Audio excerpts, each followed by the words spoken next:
Buenos días, vamos a dar lugar al siguiente panel, Universidad y Políticas Públicas.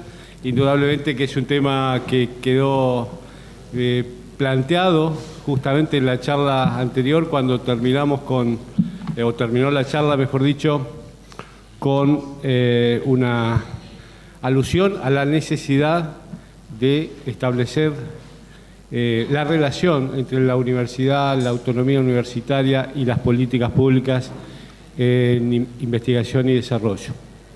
Quienes estamos en la mesa, bueno, yo soy Raúl Perdomo de la Universidad de La Plata.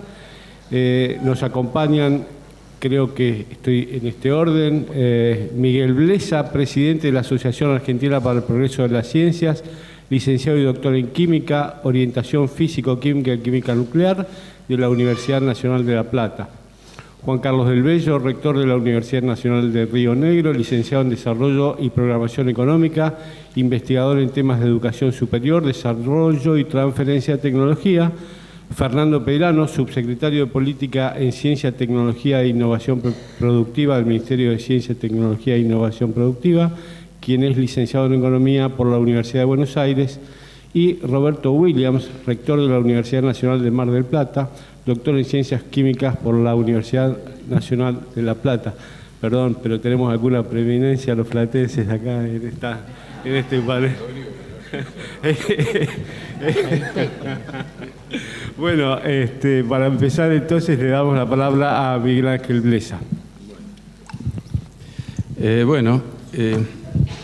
Yo estoy acá en representación de la Asociación Argentina para el Progreso de las Ciencias, que tal vez algunos sepan es una institución con una tradición muy grande en la promoción de la ciencia desde el ámbito de las asociaciones civiles no gubernamentales. Y en ese sentido, uno de los temas en los cuales estamos trabajando ahora es el tema de cómo se debe manejar la investigación disciplinar, interdisciplinar y transdisciplinar, y estamos haciendo eso en coordinación con un número importante de asociaciones científicas disciplinarias. Y lo que yo quiero hablar hoy es un poco sobre el tema de la dicotomía entre disciplinas tradicionales y enfoques interdisciplinarios en los estudios de grado, porque ese tema me parece que es fundamental y muy central, especialmente cuando después intentemos ver cómo se articula la función universitaria con la investigación de buen nivel. Entonces, el tema que quiero discutir en primer lugar es cómo articular la libertad de investigación propia de la ciencia básica y la orientación utilitaria de la investigación aplicada. Y voy a hablar un poquito fundamentalmente de las nuevas universidades, porque creo que es ahí donde se manifiestan más fuertemente la orientación utilitaria de la investigación orientada. Quiero hacer una aclaración. Después de escuchar la conferencia del doctor Brunner, me siento como sapo de otro pozo, no sé muy bien qué voy a poder decir, y quisiera recordar algo, unas palabras que vuelca Ángel Plastino en su autobiografía que publicáramos recientemente. Él se manifestaba un gran admirador de la ciencia ficción, en la época en que la ciencia ficción era esencialmente algo que recurría a la física, a la química, a la astronomía, etc. Y dice que ahora ya no la lee tanto porque la ciencia ficción actual es un ejercicio de ciencias sociales. De alguna manera el foco de la visión acerca de cómo se solucionan los problemas de la sociedad se ha corrido desde esa imagen que creíamos que la tecnología iba a resolver todo, a una imagen donde las ciencias sociales son las que proveen el hilo conductor. Como yo de ciencias sociales no sé nada, entonces lo mío va a ser muy puntual y voy a hablar muy poquito voy a hablar solo de los temas que sé. En este cuadro yo lo que muestro acá es qué ocurre con las universidades tradicionales argentinas en cuanto a su oferta de grado, no de posgrado. Faltan algunos datos sobre ingeniería. Primero tengo la oferta en biología, geología, física, química y matemática. Y todas las universidades, con la excepción de la del Litoral y la de Cuyo, tienen una oferta en todas estas disciplinas, una licenciatura. En el caso del Litoral, como en el de Cuyo, aparentemente el origen de la oferta algo menor es la historia de esas universidades que tenían más de una sede regional y después se separaron en más de una universidad. Está incompleto el cuadro de oferta en ingeniería. La oferta en ingeniería es muy abundante en todas ellas y oscila entre 8 y 14 especialidades diferentes. Hay una cierta oferta, pero escasa, más bien en ciencias e ingenierías ambientales y en informática y TICs, pero a nivel de grado, siempre a nivel de grado. En estas universidades, todas estas ofertas están más concentradas en el posgrado. Si vamos a la etapa intermedia, las universidades que se crearon a partir de 1968 y hasta 1980. Acá, entre otras, están las universidades que se crearon con el Plan Tacchini. Ahora la oferta es más variada. Comienzan a aparecer una serie de universidades donde no se ve oferta en las ciencias tradicionales a nivel de licenciatura y, en cambio, comienza a ser más frecuente la aparición de oferta en cosas interdisciplinarias como pueden ser las ciencias de ingeniería ambientales o en ámbitos más tecnológicos como las TICs. Las ingenierías están presentes como siempre en todos lados. Y estas son las universidades más nuevas. De 1988 a la última que se ha creado en el 2009, que es la Universidad Nacional del Oeste, hay muy escasa oferta en grados en disciplinas tradicionales. Estoy hablando siempre de las ciencias duras, no hablo para nada de las ciencias sociales. Y en cambio siguen teniendo una oferta interesante y variada en esas cuestiones interdisciplinarias. Y esto tiene que ver también con una cuestión regional. Estas son las universidades que están próximas a la Universidad de Buenos Aires. Quiero aclarar una cosa. Yo el listado de universidades lo saqué de la página del Ministerio y el número de universidades que encontré ahí es menor que el que mencionó recién en su presentación el doctor Brunner. La diferencia no sé bien a qué se debe. Si nos vamos a las universidades privadas, la oferta de grado en disciplinas tradicionales es muy escasa. No armé un cuadro con esto porque era muy largo, pero hay solo unas pocas universidades que tienen alguna oferta en disciplinas tradicionales. ¿Cómo influye esto sobre lo que va a ocurrir después con la investigación? Acá hay dos problemas. Si lo que se ofrece con estas carreras de grado en las universidades más nuevas, que no son de las disciplinas tradicionales, es un intento de salida laboral, está todo muy bien. Digamos, es una oferta necesaria y en realidad esa oferta responde a una demanda. Todas estas universidades han ido respondiendo a demandas regionales y a demandas o sugerencias de la Administración Nacional. Pero, ¿qué ocurre cuando queremos hablar de investigación, que es uno de los temas que tenemos que tratar hoy? La gente que se forme en esos esquemas difícilmente pueda tener un sólido conocimiento de ninguna disciplina. Entonces, lo que sigue ocurriendo, a mi modo de ver, es que los futuros investigadores están siendo formados en las universidades centrales. Y todos sabemos que la movilidad en la Argentina es bastante limitada.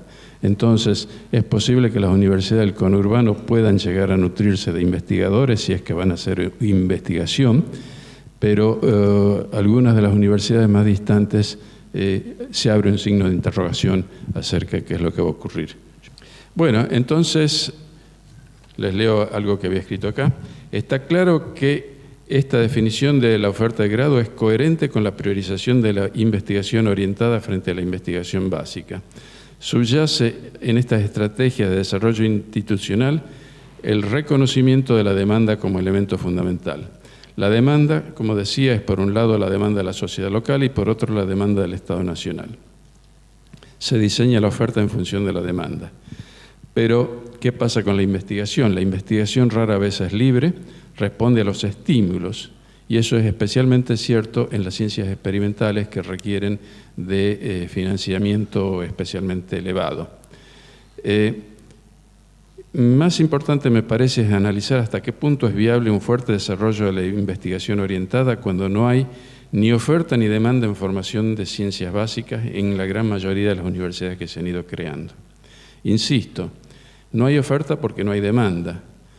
En otras palabras, creo que hay una carencia de vocaciones científicas en nuestro país que no se ha revertido. Hemos visto un gran aumento en la matrícula en las ingenierías, pero el aumento en matrícula de ingeniería responde, o de la oferta, perdón, no de la matrícula. Ese gran aumento en la oferta de ingeniería responde a la política oficial central, creo yo, y sigue siendo cierto, sin embargo, que el 60% de los egresados ingenieros de la Argentina provienen de la Universidad Tecnológica Nacional. Entonces, ¿cuál es el impacto que tienen todas estas nuevas carreras de ingeniería que se han ido creando? Es un tema que está en discusión. Quería hablar un poquito de la universidad en la cual yo soy profesor, que es la Universidad Nacional de San Martín, y hace poco estuve leyendo un trabajo que publicara Ana Fanelli hace ya unos cuantos años, y es interesante ver las características muy especiales que ha ido adoptando la Universidad de San Martín al elegir constituirse la cara académica de las instituciones de ciencia y técnica del conurbano. Y ello ha dado origen a institutos de excelente nivel, con la característica entonces que tiene una gran capacidad de realizar investigaciones, de realizar estudios doctorales, carreras de doctorado, etcétera, pero siempre con una ausencia de las carreras de formación en las disciplinas básicas. ¿De qué manera eso va a afectar o no va a afectar en el futuro a la universidad? No lo tengo claro. Pero lo que sí tengo claro es que la gente que va a estar en condiciones de hacer investigación en el futuro, si vienen de la formación de grado de la Universidad de San Martín, van a tener que revertir un determinado déficit en formación en temas tradicionales. Bueno, de cualquier manera, las fronteras entre las ciencias se están esfuminando, eso es totalmente claro, y se requiere un ayornamiento que probablemente esté de acuerdo con lo que ayer se decía, que estamos ante un cambio de era. Ahora, si estamos ante un cambio de era, se requieren cambios realmente muy, muy sustanciales. Y uno de esos cambios probablemente tenga que ver con la currícula de enseñanza de la ciencia. Y en ese sentido es interesante la decisión que ha tomado la Universidad de Cuyo de abrir una licenciatura en ciencias básicas sin distinción entre física, química, biología, geología. Pero este tipo de cambios va a tener que ir acompañados con cambios de material didáctico, cambios en la formación de los docentes, o sea, va a ser realmente un cambio muy drástico que espero que se pueda realizar. La financiación y las estructuras, que es otro de los temas que se supone que teníamos que tocar. Se prioriza en todas las nuevas universidades la investigación orientada, vinculada con la extensión y la atención a los problemas locales y o regionales. Esta decisión, por supuesto, recoge los mensajes enviados de MinSIT sobre la priorización de la financiación. Sin embargo, también hay una base que tal vez la podríamos llamar filosófica de las autoridades universitarias, que si bien ponen mucho énfasis en la excelencia, requieren además lo que en algún momento se llamaba pertinencia, que fue mencionado también por algún expositor previo. Mi gran duda acá surge de haber escuchado la presentación anterior. ¿Es posible realmente manejar una variedad de conocimientos tan grandes como los que aparentemente son necesarios hoy para definir la pertinencia o poder encarar una investigación al mismo tiempo de alto nivel y pertinente en ciencias físicas y naturales? Bueno, otro tema que quería mencionar sobre esto es que en estos temas interdisciplinarios, en estos cambios de paradigma sobre cómo organizar la investigación, las redes internacionales son una herramienta muy importante. Esto es especialmente cierto en temas ambientales. En temas ambientales, yo diría, uno o piensa en lo grande o mejor no piense nada. Y la integración en redes internacionales es muy crucial. Una red internacional que todos conocen muy bien, por supuesto, es la del IPCC, el Panel Internacional para el Cambio Climático, pero también hay un montón de instrumentos, de organizaciones y de fondos que están disponibles para la organización, pero no desprovista de intervención. O sea, ya no está separada la investigación por un lado y la intervención como resultado de la investigación. Ejemplos de estos, por ejemplo, son el Global Environmental Fund. Y en ese sentido, una deuda de la Argentina probablemente es, no una deuda, es una actividad que ha comenzado a desarrollarse, que es el establecimiento de redes nacionales, que probablemente debería completarse o complementarse a un nivel regional. Nosotros tenemos un ejemplo regional sumamente importante acerca de cómo funcionar en investigación de alto nivel, que es el laboratorio Luz Sincrotrón de Campinas en Brasil. Es un laboratorio que ya desde su origen fue pensado como un laboratorio regional con activa participación argentina, y se me ocurre que no sería desafortunado, sería muy bueno pensar en algún tipo de facilidad del mismo estilo en la Argentina. Creo que se está manejando algo con un laboratorio de difracción de neutrones. Si es así, eso es una excelente idea y debe pensárselo como regional. La política de Brasil en ese sentido sobre la regionalización creo que es muy espectacular. Me tocó ser jurado de algún concurso en la UNILA, la Universidad Latinoamericana que creara Lula en Foz do Iguazú, y verdaderamente esa universidad es un reflejo de la visión globalizadora que tiene el gobierno de Brasil acerca de educación. Allí se imparte educación bilingüe y se captan estudiantes de Brasil, Paraguay, Argentina y Uruguay. En fin, no sé si me ceñí el tema, no sé si me ceñí el tiempo, pero eso es todo lo que quería mencionar. Muchas gracias, Miguel.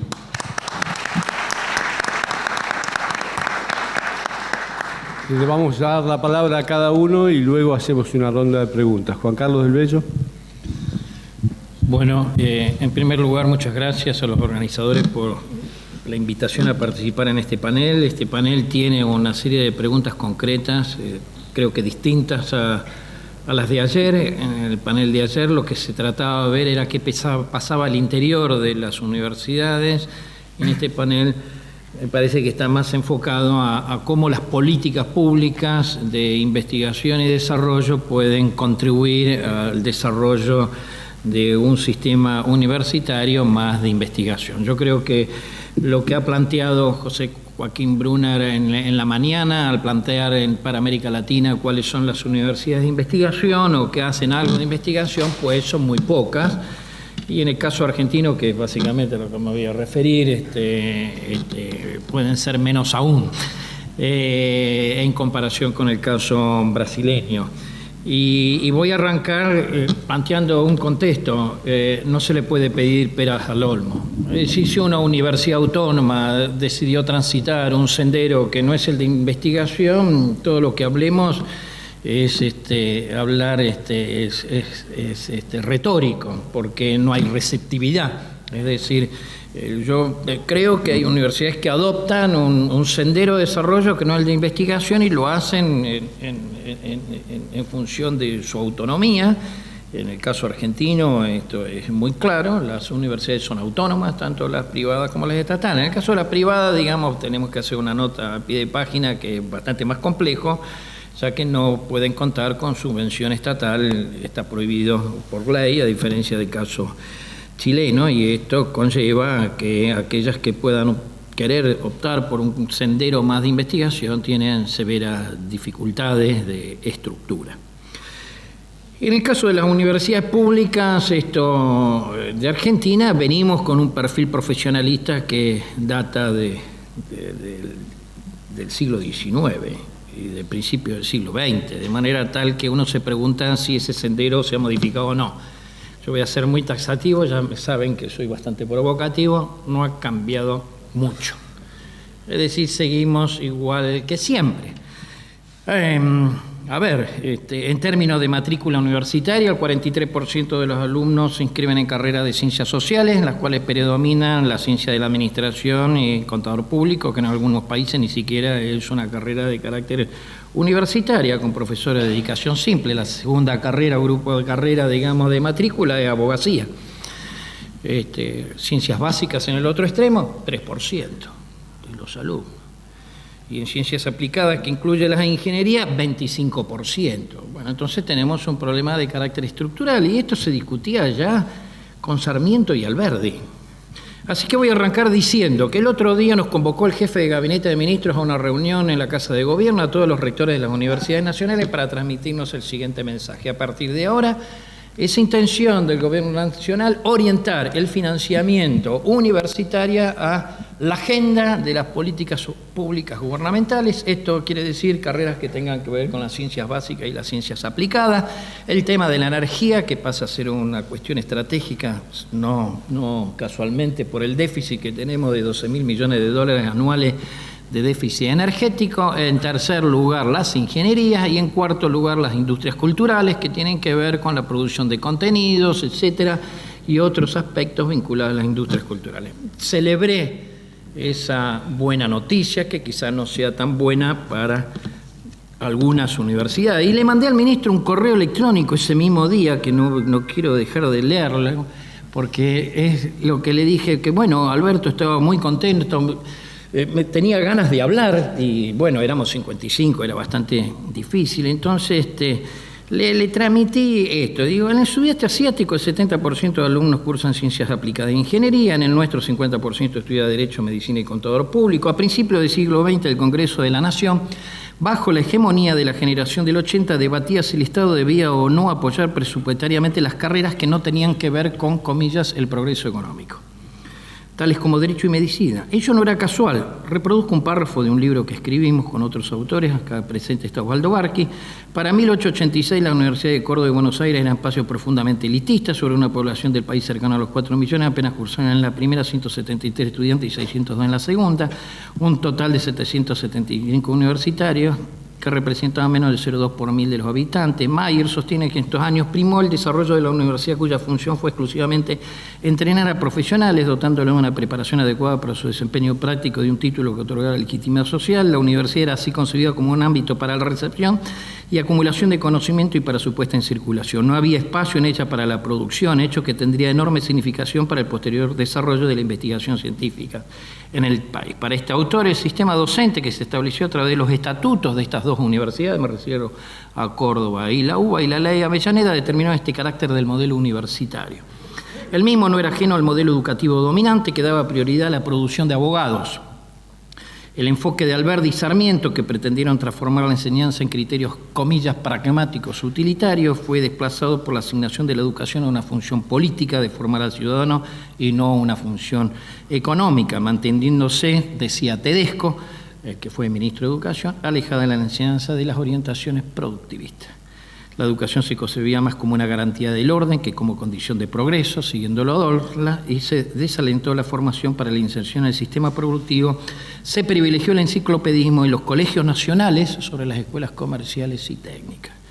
En 1898, fin de siglo, en la UBA el 54% de los estudiantes estudiaba medicina y el 34% derecho. Entre 1901 y 1930, el granero del mundo producía el 30% de los egresados eran médicos o de carreras afines y un 30% abogados y escribanos. Si vemos los datos de lo que es reseñado antes, de qué es lo que se forma en el país, reitero, no hay que pedirle peras al horno. Ahora, pongámonos, me voy a poner desde el lado de mi propia experiencia, de un rector de una universidad que quiere hacer un modelo distinto, un enfoque de universidad emprendedora, innovadora, que trata de desarrollarse en un territorio en el interior del país, con carreras como ingeniería electrónica, ingeniería en telecomunicaciones, ingeniería ambiental, ingeniería en biotecnología, ingeniería de alimentos, agronomía, enología, etcétera, etcétera, geología, cosas que tienen que ver con cuestiones que hacen el desarrollo productivo. Entonces, desde ese lado, desde una universidad que pretende ser emprendedora, voy a hacer una reflexión sobre las políticas públicas. Primero, la primera política pública es la política del propio Ministerio de Educación. Es decir, la política que se da para el sistema de educación superior. Y ese elemento uno puede decir que tenemos una década ganada en temas de financiamiento hasta alcanzar, antes de la última revisión de medición de las cuentas nacionales, el 1% del producto. Es menos que eso, como no es más del 6 en educación y es 4 y pico a partir del nuevo cálculo del PIB. Pero al margen de eso, digamos, nadie puede dudar, digamos, de lo que fue el crecimiento del financiamiento universitario como de ciencia y tecnología en este decenio. Lo dijo ayer Charrot, es decir, hay que decirlo fuertemente porque es así. Pero lo que quiero ver es cómo es ese financiamiento para el sistema universitario. Entonces decir que ese financiamiento es básicamente al personal. Es decir, el personal docente y no docente, que es el que se lleva la parte de la torta, y que, como decía Charró ayer, ¿no es cierto?, implica que no haya recursos, o los recursos sean escasos, para lo que no es gasto en personal. Pero además de eso, que hoy representa el 96% del presupuesto de la universidad es gasto corriente, el 4% de gasto de capital, el gasto de personal está alrededor del 80%. Se incrementaron los salarios docentes en un 500%, pero el del salario de los docentes de dedicación simple, que no investigan, que van 4 horas, como mucho, digamos, a dar clases, digamos, se incrementó en un 900%. Es decir, está sesgado, digamos, para el otro lado. Alguien puede decir la crítica a los 90, sí, es cierto, en la relación en los 90, el salario de dedicación completa vis-a-vis dedicación simple es una relación 8:1. Ahora es una relación 4:1, son módulos, un módulo de dedicación simple de 10 horas, lo multiplicamos por 4 y tenemos una dedicación completa. Segundo, el financiamiento para investigación es del total del presupuesto de las universidades tan solo el 0,8%.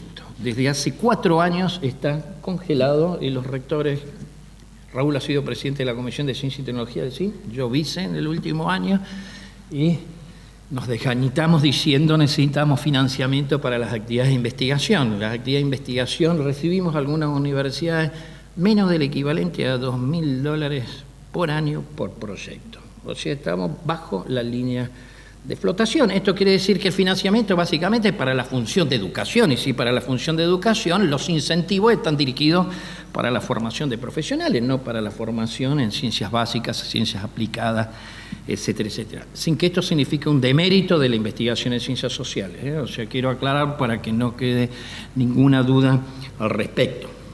Pero ciencias sociales es mucho más que derecho, es mucho más que comunicación social, etcétera, etcétera, y que administración y business, sino que es otra cosa. Entonces yo creo que los incentivos no están correctamente alineados. Si encima tenemos una política salarial centralizada y autonomía universitaria para resolver los planteles docentes, estamos en una situación esquizofrénica. Esto no cabe ninguna duda. Durante esta última década, el número de estudiantes prácticamente se amesetó en las universidades nacionales, creciendo más rápidamente los estudiantes en las universidades privadas, manteniendo la relación 80-20 aproximadamente entre un segmento y el otro. Esto es muy característico de los ciclos de bonanza económica y de que los quintiles de ingreso, como señala José Joaquín Bruna, aun cuando se ha mejorado mucho en el caso argentino el acceso del primero y segundo quintil de ingresos, en estos términos el mejor indicador para América Latina,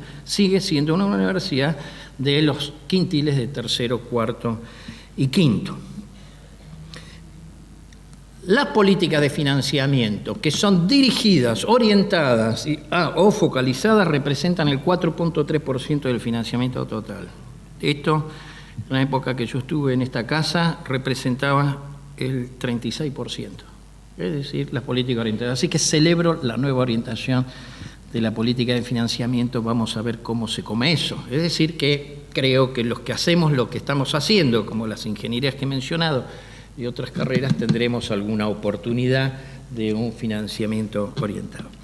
El segundo bloque es el sistema de evaluación de la calidad. Tengo que ver con la creación de ese organismo que se llama CONEAU, digamos, algunos lo llaman el monstruo, o lo que se ha transformado, en el sentido de sistemas de evaluación de la calidad prescriptivos que dicen qué es lo que tiene que hacer cada universidad en lugar de avanzar a lo que son los criterios de la calidad que están funcionando en el mundo en torno a INCUAGE, que es velar porque las instituciones universidades tengan sistemas internos de evaluación de la calidad y no para ver cómo es cada una de las cosas, y que a su vez tiene un problema gravísimo, que es que tiene un sesgo a lo institucional, olvidándose de las redes.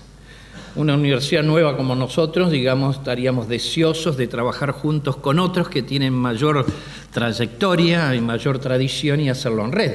Ahora, ¿dónde hace investigación un doctor que está en La Plata? Pues lo hace en La Plata, no lo hace en la Universidad de Río Negro. ¿Eso es un demérito? No, no es un demérito para nuestra carrera.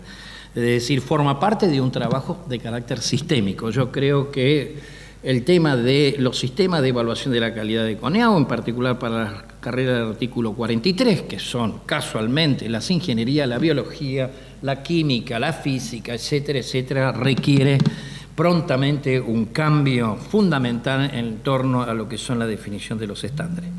Tercer bloque de comentarios, las políticas de promoción que también señaló José Joaquín Brunner sobre a la investigación, y que en este caso para mí es el MinCIT y en particular la agencia. Es decir, va a hablar Peirano a mi lado, así que simplemente yo voy a dar un título que la existencia del FONARSEC, del FONCIT, del FONTAR, digamos, y de las distintas líneas de financiamiento y su orientación de acuerdo al Plan Nacional de Ciencia, Tecnología e Innovación Argentina 2020 es muy importante. Esto tiene un origen que ya data de bastantes años atrás, y lo que ha hecho es ampliarse y genera oportunidades. Esas oportunidades se pueden aprovechar o no, depende del modelo de universidad. Vuelvo a decir lo de antes. Es decir, nosotros vemos como universidad jovencita, que tiene nada más que 4 años de vida académica, hemos presentado proyectos a FONTAR y hemos ganado en plantas de alimentos, en microscopios electrónicos de barrido para geología, ahora con el FONARSEC en un proyecto que tiene que ver con electrónica para el sistema eléctrico, para el control, con la Cámara, la Cooperativa Eléctrica de Bariloche, con una empresa de ingeniería que integra productos de alto valor agregado, otro proyecto para turbina de gas. Tenemos en carpeta proyectos para escanear, digamos, la electrónica de la industria automotriz, para el control de las radiaciones de los celulares y su certificación. Bueno, si hay otra universidad que sigue con el sistema de ingreso irrestricto, todo lo que quieren estudiar comunicación social y derecho y administración, y la universidad se tiene que acomodar a esas vocaciones individuales, y bueno, están al horno, digamos, esas instituciones. Esto es así. Que, entre paréntesis, le voy a hacer una pequeña corrección a José Joaquín Brunner, digamos, no sobran entre 400.000 y 500.000 alumnos, porque hay una discrepancia entre los datos del SIU, del Sistema de Información Universitaria, y del censo. El censo mucho más claro, 2011, la pregunta es, ¿está estudiando en la universidad? Sí o no.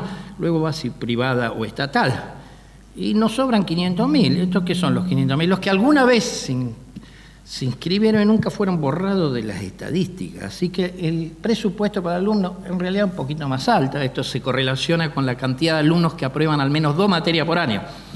430.000 alumnos del sistema universitario público no aprueban 2 materias por año. Lo dije todo. Así que creo en las políticas de promoción focalizadas que tiene el FONARSEC, el FONTAR, el FONSOF, el FONCIT, las distintas líneas de la subsecretaría. Aplausos. En todo caso, y que cubren también, y hay un solo mensaje, el FONCIT, que cubre los PICT, financia la investigación básica, así que no hay contradicciones, hay política de apoyo a la investigación básica, de apoyo a los desarrollos tecnológicos, hay un MIS, celebro. Cuarto, el CONICET. Y acá Charrón me va a mirar mal, como el presidente del CONICET, pero yo creo que el CONICET todavía va lento respecto a adecuarse a estas nuevas políticas. En el CONICET sigue prevaleciendo el laissez-faire, y eso perjudica muchísimo. ¿Qué quiero decir con el laissez-faire? Ingreso a carrera desde una perspectiva meritocrática independientemente del lugar de trabajo. Pero no lo comparto. Es decir, creo más en un sistema mucho más focalizado. ¿Qué quiere decir? Así como hubo una decisión política ya en los años 50 de hacer un grupo de física experimental en Bariloche, y fueron 4 personas, y Balseiro tenía 32 años nada más, 32 años, y se hizo lo que se hizo en materia de energía nuclear en una ciudad de 35.000 habitantes, creo en las cuestiones focalizadas. Porque si no es así, es en términos marxistas la reproducción ampliada de lo que existe. Todo irá a La Plata, Córdoba, Santa Fe, Rosario y Buenos Aires, digamos, y lo demás. 5 me quedan. Es a propósito esto. Pero, el carrera de investigador, de que el investigador se lleva en su mochila el lugar de trabajo, digamos, eso es liberalismo puro. no tiene nada que ver ni con políticas neoestructuralistas, como la quieran llamar, ¿no? Encima, cuando hay políticas para incentivar que se localicen en las universidades de menor desarrollo relativo reciente, después migran, porque dice, cambio el lugar de trabajo y me voy para el otro lado. Tiene que haber el consentimiento de ambas partes y a veces se olvidan de ver el consentimiento de ambas partes. De acá hago una defensa de principios federales, digamos, y dentro de las cosas negativas. En el 2007 se dio un adicional por zona del 30% a los investigadores del área metropolitana. En la región patagónica teníamos el 40% adicional por zona para ayudar a la descentralización del investigador. A partir de este adicional, que es mejora de los ingresos, se perdió, digamos. O sea, fue un aumento, comillas, encubierto para los investigadores de una localización determinada. Creo, por lo tanto, en las acciones focalizadas y mucho más, y soy un crítico de muchas cosas. Le voy a poner un ejemplo. Petróleo. ¿Dónde está el petróleo? Vaca Muerta, lo han sentido nombrar eso. ¿Dónde está eso? Neuquén. ¿Dónde se crea el Instituto de YPF y de CONICET? Ensenada La Plata. ¿Por qué? Porque es la principal destilería del país. Tecnología más que conocida, cuando los problemas que tenemos es la tecnología de los recursos no convencionales, el fracking, lo que importamos de la arenilla para perforar, que tiene que ver con... ¿Dónde se investiga eso?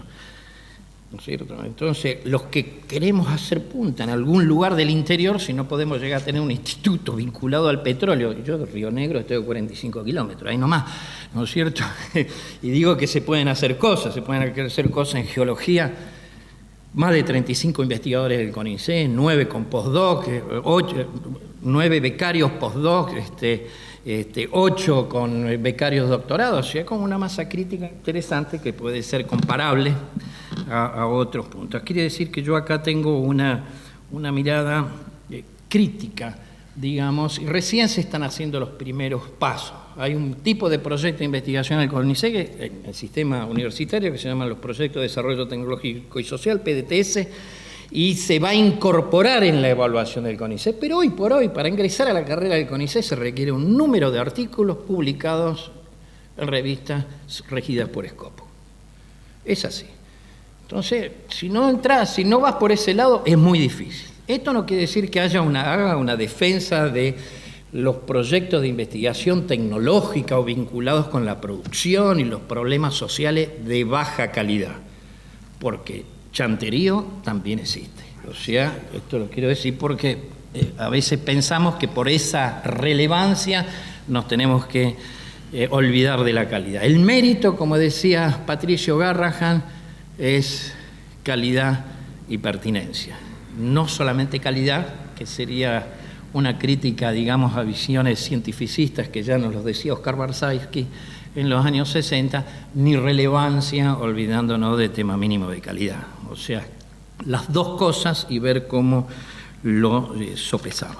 Finalmente, yo ya me pasé, pero hay muchas cosas para decir, pero hago una reflexión final. Si no hay políticas sectoriales de desarrollo, es muy difícil la triple hélice que nos planteó Joaquín Brunner en la sesión anterior del Estado, la industria y la academia. El proyecto de energía nuclear es un ejemplo de política sectorial que duró muchísimos años, más allá de los gobiernos y sus distintos signos políticos, incluidos los periodos de facto. De manera que si no hay políticas sectoriales que traccionen al conjunto, me parece que vamos a seguir, digamos, surfeando, pero con escasa probabilidad de alcanzar éxitos importantes. Cuando uno mira lo que presentó Mario Albornoz de cómo creció la inversión en I+D en América Latina y en particular en Brasil, esto no es ajeno a los fondos sectoriales brasileños. Entonces, creo bastante en las políticas sectoriales y en los fondos sectoriales y, por lo tanto, con un accionar del Estado muy orientado. Gracias.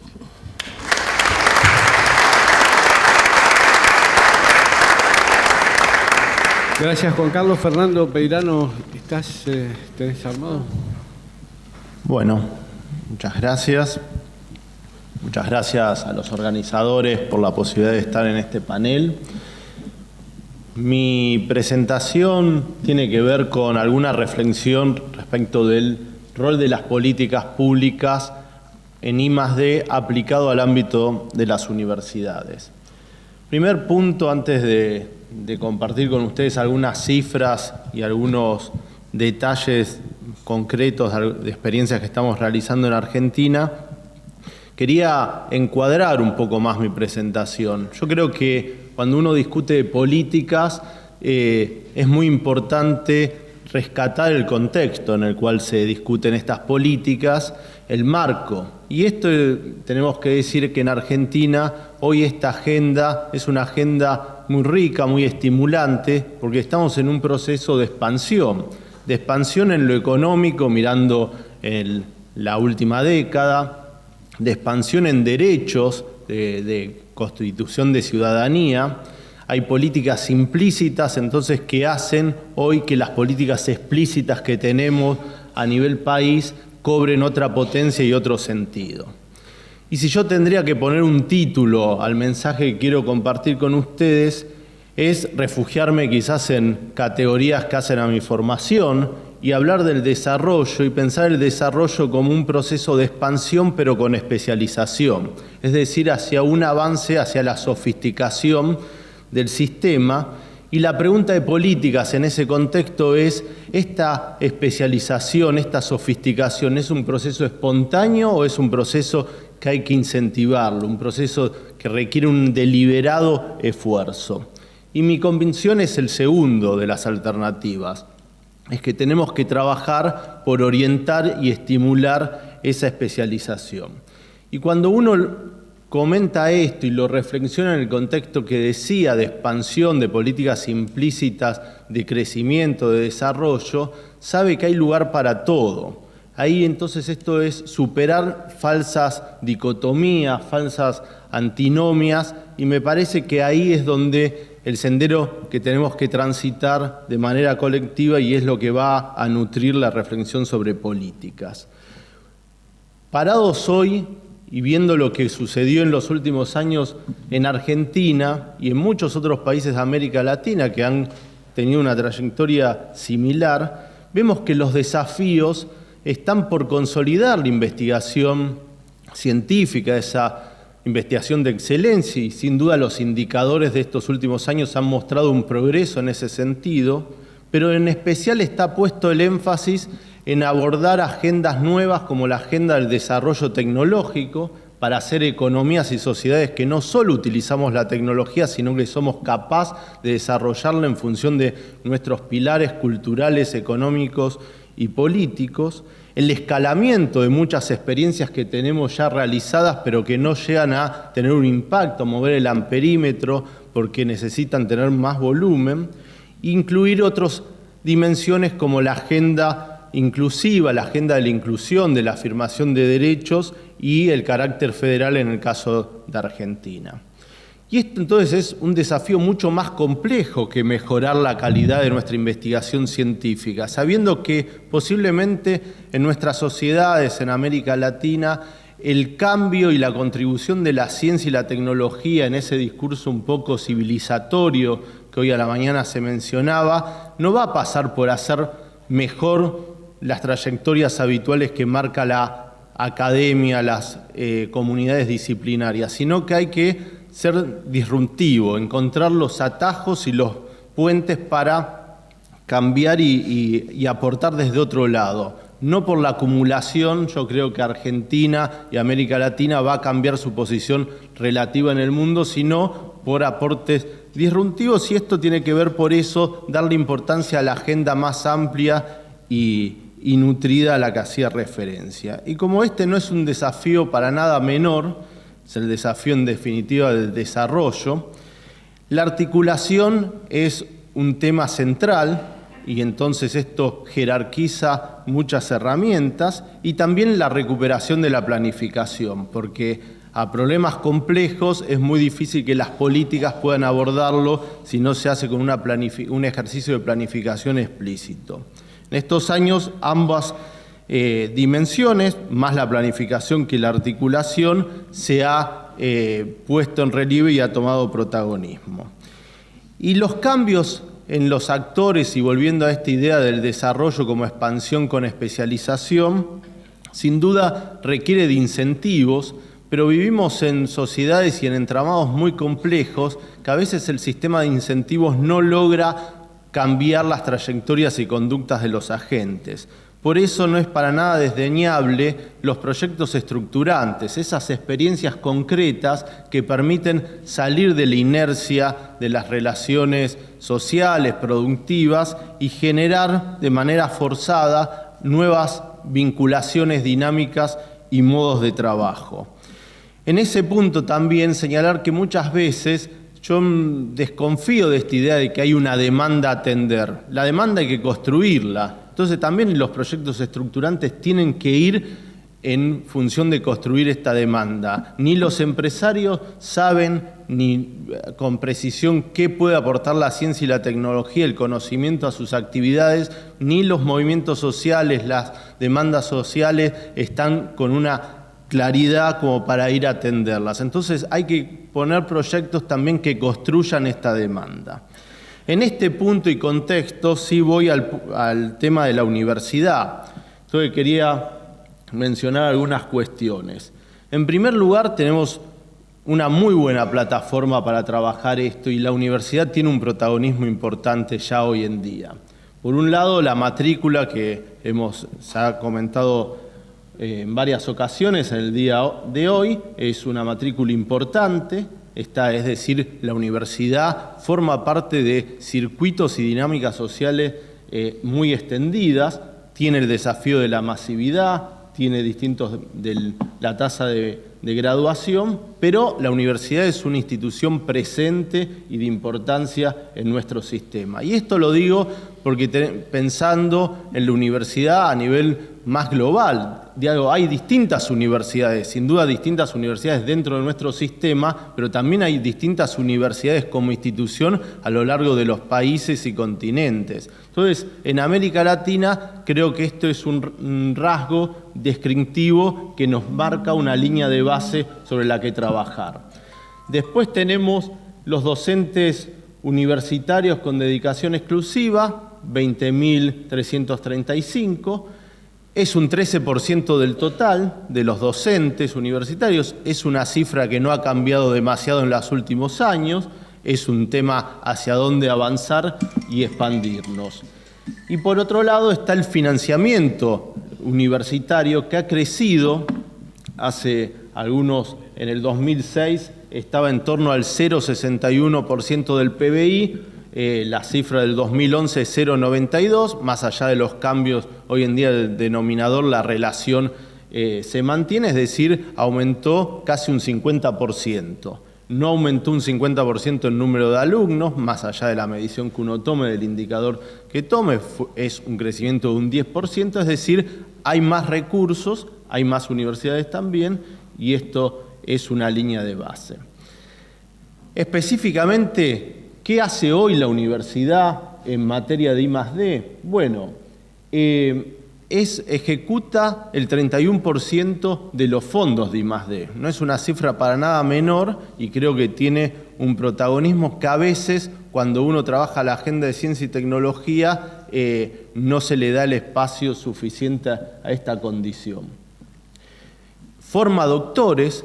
Un 45% de los doctores en los últimos años se están formando por fuera del esquema de becas del CONICET, es decir, el 55% está regulado por esta institución emblema de la formación de recursos humanos en ciencia y tecnología, pero las universidades han ganado también peso en este sentido y el 45% de las tesis son tesis que se desarrollan con financiamiento y trabajo íntegro en el ámbito universitario. Y el 53% de los investigadores trabajan y todos los días tienen su sede en la universidad. Es decir, la universidad tiene un protagonismo importante en materia de I+D. Me parece que entonces hay que desarrollar y seguir trabajando en una agenda específica para orientar y estimular este desarrollo. Y en este punto quería compartir con ustedes una experiencia que estamos realizando en Argentina, que es un nuevo instrumento, un nuevo programa, que me parece que habla de esto. Desde luego los incentivos han cambiado, se trabaja en focalizar, en orientar hacia cierto tipo de trabajo de investigación, pero también están estos proyectos estructurantes. Y esta experiencia del DTEC me parece rica porque ilustra varios de los puntos que pueden llegarnos a aparecer cuando uno discute este tipo de agendas. En primer lugar, destacar que este instrumento se realizó con una investigación de base.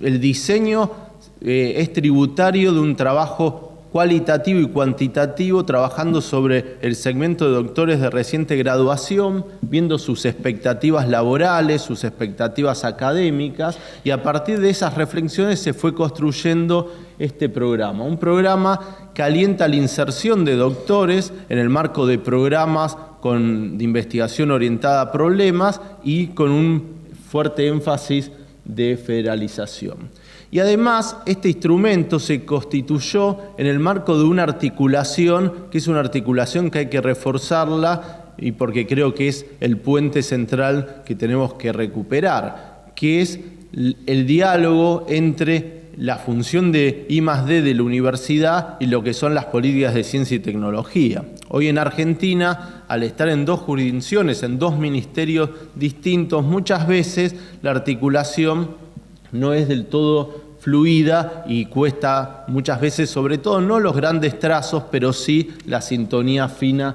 de este tipo de intervenciones. Y en este caso se constituyó un consejo de trabajo entre SPU, el MINCIT, el CONICET y el SIN, que no solo sirvió para diseñar este instrumento, sino que es un espacio de seguimiento y puesta en marcha de estas experiencias. Decía que el instrumento es el estímulo y la incorporación de doctores en las universidades nuevas, en las universidades que no son tan nuevas pero tienen una baja presencia de doctores, con lo cual no pueden romper cierta inercia porque no pueden formar sus propios doctores al no haber quien dirija tesis. Entonces, por un lado está la impronta de la investigación orientada a problemas sociales y productivos, y por otro lado también el repensar la relación entre la universidad y el desarrollo local. Se llamó entonces a convocatoria primero de proyectos institucionales, se recibieron un número de 27 propuestas a través de universidades con más de 80 proyectos, y después de una evaluación se aprobaron 22 proyectos radicados en universidades que engloban a más de 81 doctores, con una serie de recursos de apoyo, que esta era otra particularidad del instrumento, es decir, no estimular solo la inserción de estos doctores, sino nutrirlos de un equipo, o sea, de poder tener asistentes, gente que está haciendo maestría, gente que está empezando sus doctorados, recursos para reuniones científicas, para movilidad, recursos para equipamientos chicos, recursos para participar en redes internacionales y nacionales, es decir, una serie de recursos adicionales para que esa función de investigación liderada por este doctor joven puedan cumplir todas las actividades que uno encuentra generalmente en los casos más destacados de investigación. Y con esta intención, digamos, que no es un volumen menor, piensen que a la carrera de investigador científico del CONICET están ingresando 600 profesionales por año. Acá estamos hablando de nutrir a las universidades con más de 200 profesionales en tareas de I+D. Y con esta lógica me parece que se expresan varias de las ideas que hoy se estaban planteando por la mañana y con las cuales yo también comparto. Cómo abrir camino en esta investigación orientada a problemas y en este fortalecimiento de la función de I+D de las universidades. Cerrando, me quiero tomar unos minutos para algunas reflexiones. Primero, que creo que en este proceso y viendo la película de cómo va avanzando la agenda y las acciones concretas en ciencia y tecnología en el país, en innovación, la universidad aparece como una aliada central para ir más allá del I+D. Sabemos que los cambios y los aportes que puede hacer el conocimiento trascienden los proyectos estructurados en I+D. Hay toda una agenda de trabajo que tiene que ver más con la innovación, donde la universidad sin duda tiene ventaja frente a otras formas institucionales que puede tomar la producción de conocimiento. Entonces, también se espera un rol activo de la universidad. La universidad tiene una serie importante de herramientas y en América Latina tiene una concepción que ya lo da la reforma del año 1918, de trabajar en las tres dimensiones, ¿no es cierto? En formación, en investigación y en extensión. Y a partir de este paradigma, me parece que la universidad puede tener incluso un mayor rol activo al que hoy tiene en trabajar esta agenda. Por otro lado, también están los temas de vinculación y transferencia, las cuestiones de la especialización en esta tarea. No es fácil preformular un proyecto, llevarlo adelante, articular las fases que hay que desarrollar. Y hablo de un proyecto de I+D como un proyecto de innovación, la articulación con los actores sociales o empresariales. Este es un tema que si queremos avanzar en estos desafíos hay que reconocerlo, y una idea accesoria que surge de esto es que la tecnología no es solo materia de ingenieros, de las ciencias básicas y naturales, también las ciencias sociales y de gestión en eso tienen un rol y una cuenta pendiente a desarrollar. Y el otro tema es que me parece sano explicitar más la función I+D en los presupuestos universitarios. Me parece que en ese punto hoy tenemos un sistema donde las universidades tienen un fuerte protagonismo como ejecutoras de proyectos de innovación, de I+D, pero hay que incluir entonces en sus cuentas y en su gestión lo que reciben de terceras fuentes y nutrirla de manera más explícita dentro de la discusión del presupuesto universitario. También poner que este desarrollo, este crecimiento, expansión con especialización requiere trabajar sobre nuevos modos de investigación, no solo esta investigación que busca contribuir al acervo del conocimiento universal, sino reconocer otros modos de hacer ciencia, de aplicar conocimiento. Esto era lo que expresábamos con esta investigación orientada a problemas, porque si no es muy difícil después llegar con la aspiración de la transferencia y la aplicación. Me parece que esto se concibe desde el vamos o no se concibe. Y en un sistema que crece, sin duda hay una élite de investigadores que puede seguir su propia curiosidad y es muy bueno que lo haga. Podemos discutir si es el 15, el 20, el 25% del total, pero hay una gran mayoría de gente que nos hemos dedicado a la investigación que es saludable que tengamos estructuras que nos orienten y nos contengan para que nuestro trabajo y contribuciones realmente se traduzcan en un valor social.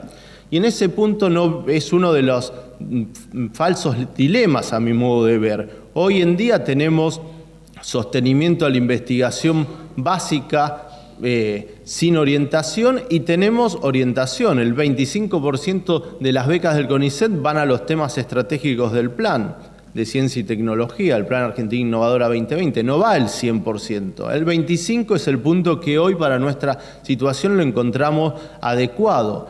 Lo que en todo caso, lo que se ha incrementado, lo que se ha expandido es lo que se pone en función de ejes orientados o focalizados. El 20% de los ingresos a carrera del CONICET van a esos temas y ahí seguramente se puede atender muchas de las preocupaciones que planteaba Juan Carlos del Bello, cómo en ese ámbito de ingresos seguramente el peso de las publicaciones tiene que ser menor que en la entrada por la vía más general y no orientada.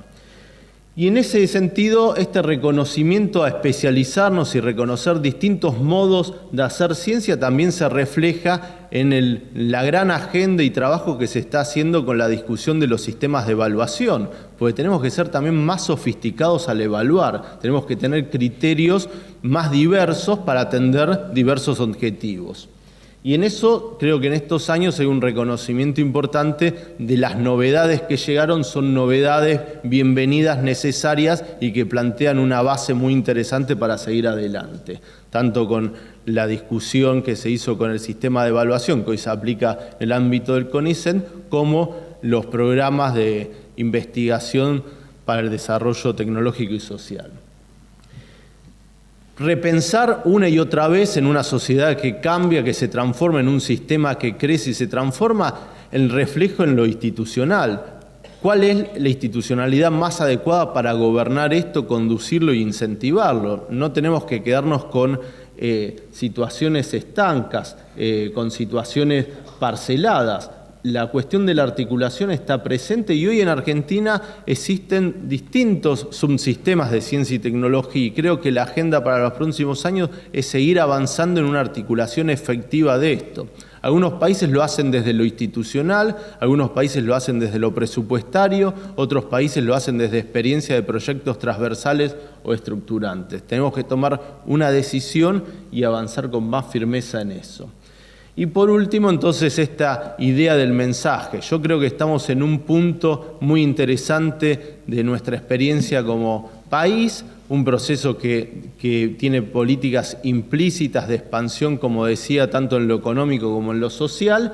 El sistema de ciencia y tecnología ha crecido y me parece que lo que nos tiene por delante en los próximos años es no más de lo mismo, seguir con esta trayectoria de expansión, pero también con una trayectoria de poco a poco ir especializando y sofisticando cada una de las funciones y actores, con una realidad que hay espacio y protagonismo para todas las instituciones y todos los actores, porque venimos de niveles muy bajos de punto de partida, y el rol central que tienen las políticas en esto para estimular y orientar esta transformación.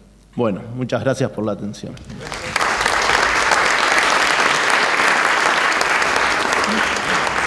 Gracias, Fernando.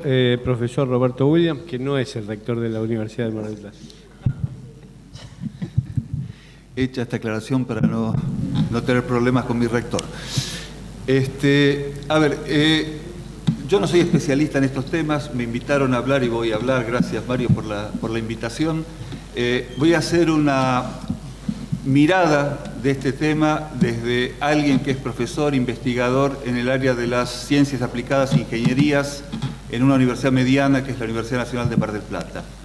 Y me voy a referir, claro, al tema de políticas de financiamiento desde la perspectiva de un usuario de esas políticas más que de un hacedor de políticas. En primer lugar, cuando alguien está enseñando, investigando en áreas de ingeniería, en mi caso es el área de materiales, pero es parecida a la situación en cualquier otra área, lo primero que nota es que el avance exponencial del conocimiento en el tema. Yo desde hace más de 40 años que estoy dedicado a tareas de docencia e investigación en áreas de ingeniería, y lo que estoy enseñando ahora no puede nada que ver con lo que enseñaba hace mucho tiempo, y esto en forma exponencial. ¿Qué pasó en el camino? Bueno, hay una revolución que la vemos con los celulares, internet, comunicaciones, como rasgo más visible, en los materiales, los autos de Fórmula 1, aviones, vemos materiales compuestos, cosas raras, lanzadores de satélites que llevan todo en material compuesto. Y además, la gran revolución de la informática y de los simuladores, que hace que muchos de los conocimientos que nosotros enseñamos paso a paso, con un pizarrón, cómo hacerlo, ahora hay simuladores que uno aprieta una tecla, tiene que diseñar una columna de destilación, con intercambiadores, con un sistema complejo de la ingeniería, complejo, tradicional en todo caso de la ingeniería química. Antes llevaba un mes de cálculos, ahora lleva unos segundos con un simulador. ¿Podemos evitar eso? No, eso es parte del progreso, digamos, por ahí se avanza. Entonces, ¿quién enseña ingeniería? Es alguien que pueda adquirir todo lo nuevo, es decir, manejar conocimientos en la frontera. Ahora, los conocimientos pueden estar en internet, en una biblioteca, en una hemeroteca, pero el que los maneja es siempre un individuo, una persona, llamemos un profesor, docente, investigador o como quieran llamarlo. Entonces, el manejo del conocimiento en la frontera requiere de gente que sepa hacerlo. Esa gente que sepa hacerlo tiene que hacer investigación. Es muy simple, porque si no la hace, no puede sacar de esa gran masa de conocimientos. Y el por qué no puede sacar es porque no es que hay pocos, es demasiado. Si ustedes googlean cualquier palabra, cualquier tema muy específico, número de citas 2.500.000. ¿Y ahora? Es decir, tienen que saber mucho, tamizar, extraer, saber mucho del tema para aprender y después transmitir conocimientos. Entonces, lo primero que indico es que cada vez más en ciencias aplicadas a ingeniería se hace necesario que esté a cargo de gente que haga investigación. Dicho esto, uno cuando enseña no enseña el tema específico que está investigando. Investigar no es que todo lo que enseña está en la frontera y él sabe todo, no, ni por asomo. Pero sí sabe eliminar dogmas. Digamos, el científico lee y duda, el que no lee y repite. Muchas veces a los alumnos les hago sacar tablas de distintos lugares y ver que todas dan resultados distintos y ver por qué y los errores y todo esto. Entonces, la investigación es una actitud, es conocer las tecnologías, es decir, alguien que ya está haciendo la profesión y no sabe que salió el último simulador, que todo lo que hace él en un mes se lo hace en unos segundos, no lo puede, no lo puede transmitir. Entonces, la necesidad de la investigación. Bien, dicho esto, ahora la gente que investiga en áreas de ingeniería necesita financiamiento, y ahora vamos al tema del panel, y el financiamiento generalmente es medio alto, depende de la escala en que trabaja. Si uno hace desarrollos tecnológicos, el financiamiento es alto. ¿Qué instrumentos tiene de financiamiento el usuario ahora que está en un departamento de ingeniería, un instituto vinculado a las ingenierías? A ver, si uno va a ir a la universidad, creo que Juan Carlos del Bello lo dijo bien, en una universidad promedio argentina no hay dinero cash, digamos, para investigación, equipamiento. Sí, después me voy a referir más en detalle en esto. Hay en algunas universidades algunos sistemas de becas, de pocas becas comparadas con las que ofrece el CONICET. Hay subsidios de investigación muy limitados y que básicamente sirven para incorporarse al programa de incentivos. Así funciona. Pero si uno habla de financiamiento en serio, en promedio y en general la universidad no lo provee. Después vamos a discutir si la universidad puede hacer políticas públicas a partir de que no tiene financiamiento. Puede hacer políticas, perdón, no públicas, puede hacer políticas de investigación si no tiene financiamiento. Dejo la respuesta para después. El usuario de la investigación, ¿dónde va a buscarla? Va a buscarla afuera. Es una suerte es agradable saber que en Argentina existe un claro sistema de financiamiento tanto a las actividades básicas a través de los PICT de la agencia, como a las actividades más ingenieriles, de transferencia, más tecnológicas. La aparición última de los FONARSEC ha sido, a mi modo de ver, un cambio cualitativo en el financiamiento de la investigación aplicada en Argentina. Esto nos obliga a asociarnos con empresas, independientemente de que algún resultado pueda ser malo en algunos de los desarrollos, pero el concepto y hacia futuro es excelente. Los dos conceptos, no abandonar, como lo dijo el licenciado Peirano, la investigación básica, digamos, hay PICT que no importa lo que hagan, es la calidad de lo que priva ahí, pero hay un orden de magnitud de financiamiento superior en investigación aplicada y abierta a todos los que quieren aplicar, es decir, no está limitada solo al CONICET o a la universidad, a todos los que quieran aplicar. Todo se puede mejorar, todo es perfectible, pero desde el usuario hay un cambio cualitativo desde la creación de la agencia. Por acá tengo un poco el promotor de este cambio. Desde la creación de la agencia hasta el momento, y con sus altibajos, ha habido un cambio cualitativo en el financiamiento de la investigación en el país. Obviamente no me olvido que otros organismos también ayudan, el CONICET para sus institutos, la Comisión de Energía Atómica, el INTA, la Fundación Argentina de Nanotecnología, hay gente de la fundación acá que también otorga proyectos semilla a alumnos o becarios que tienen alguna idea y los ayuda a desarrollar esta idea, a ver si pueden hacer alguna pequeña empresa sobre esta idea. En definitiva, hay muchos instrumentos ahora que no existían hace 15 años que ayudan al financiamiento de la investigación en la universidad. Otra cosa, otro factor importante de financiamiento es que en Argentina hay algunas empresas que hacen I+D. Esto es fundamental para quienes estamos en áreas vinculadas con la ingeniería. Que YPF hace en el periodo previo a la estatización, y donde invirtió mucho dinero en I+D en Argentina. Hablo después que se fue Repsol, ¿sí? Y en el periodo posterior a la estatización con ITEC, donde también planea, y esto con el Ministerio, invertir mucho dinero, vaca muerta y todo, y cosas similares, es un aliciente muy fuerte, es un orientador de investigaciones y un aliciente muy fuerte, porque, a ver, al que viene de las áreas de ingeniería le interesa no solo la calidad del resultado, sino la utilidad del resultado. Es decir, ver que se aplica ya es una satisfacción enorme. Y si tiene un financiamiento enorme, como están teniendo estos proyectos, bienvenido. No solo YPF, el grupo Techint, tenemos innumerables convenios, contratos y gente trabajando en distintas empresas del sector, porque hace I+D en Argentina, y sea empresa pública o privada, que haga I+D en Argentina es absolutamente favorable a los desarrollos. El INVAP, que es un grupo excelente de tecnología, una empresa tecnológica, que a su vez subcontrata en el Balseiro o en otros lugares y orienta desarrollos hacia aplicaciones específicas.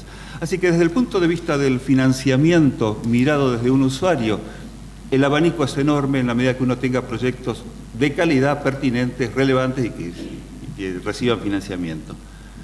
¿Qué puede hacer la universidad como política si no tiene dinero en serio, digamos, dinero en serio para repartir?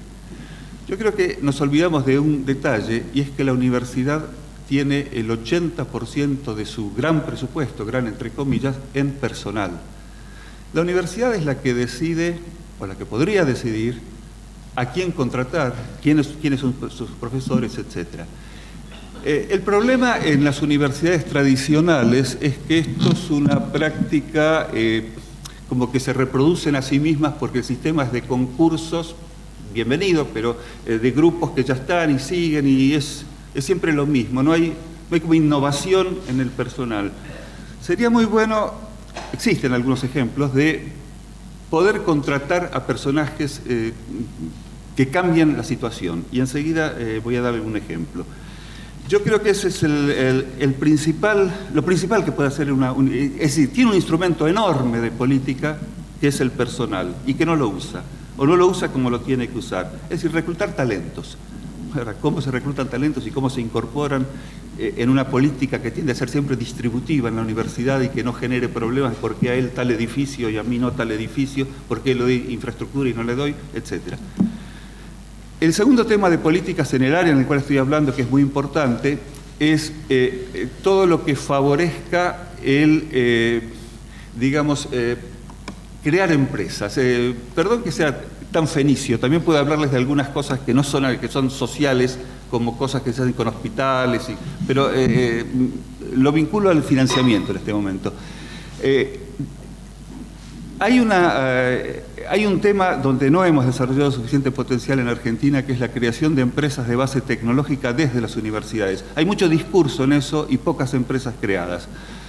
Hay muchos contratos con empresas existentes, todo esto funciona y ya está bien aceptado en la comunidad universitaria. La creación de empresas es una tarea que nos falta y es otra política que puede hacer la universidad para fomentar la investigación y desarrollo en áreas de la ingeniería. Por último, quiero dar un ejemplo de que las cosas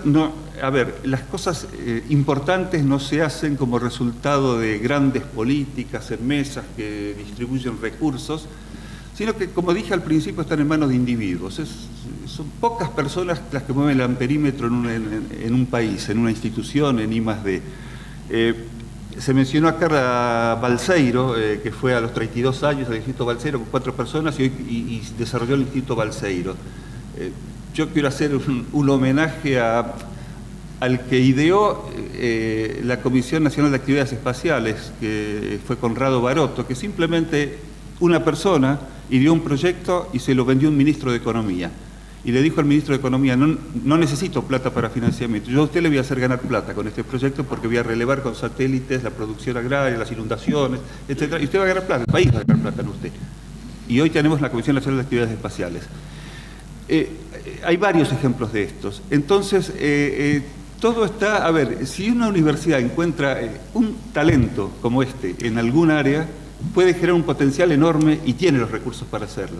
Tiene que vencer las resistencias internas de traer a una persona joven, valiosa, con ideas, apostar, a lo mejor tiene que hacerlo con más porque no siempre las apuestas son positivas, y darle todo lo que puede dar, que es infraestructura.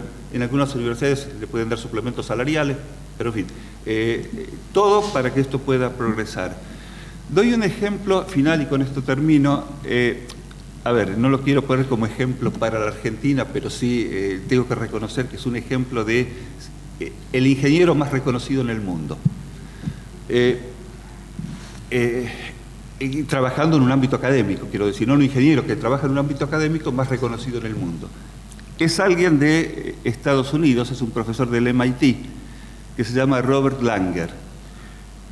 ¿Por qué digo que es el más reconocido del mundo? O al menos uno de los 5, 10 más reconocidos en el mundo. Porque es un tipo de los que movió el amperímetro. Y moverlo en Estados Unidos es mucho decir. Si en Argentina con la 10ª parte o la 100ª de lo que hizo este hombre.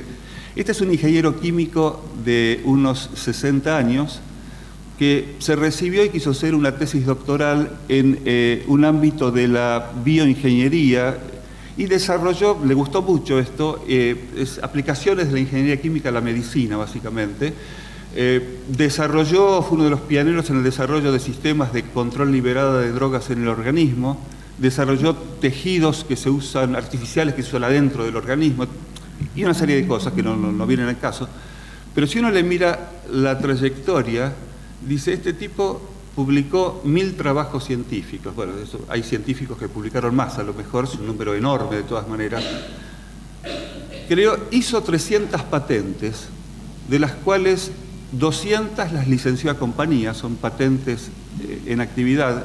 Tenía hace 2 años otras 300 patentes sometidas, digamos, a aprobación, y creó 20 compañías de base absolutamente tecnológica. Uno imagina una persona así, la 10ª parte, 70ª parte en universidades argentinas, una persona mueve el amperímetro, no necesita hacer planes, estrategias, políticas, es decir, es la gente que mueve las cosas. Esta persona es asesor de Obama, recibe empresarios de todos lados, y da clases también, lo cual parece absolutamente importante. Ganó lo que se llama el Premio Nobel de la Ingeniería, que es un premio de $500,000, Draper creo que se llama, o algo así.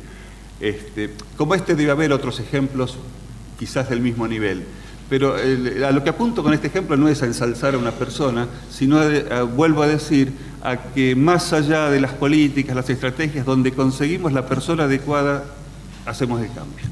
Gracias, nada más.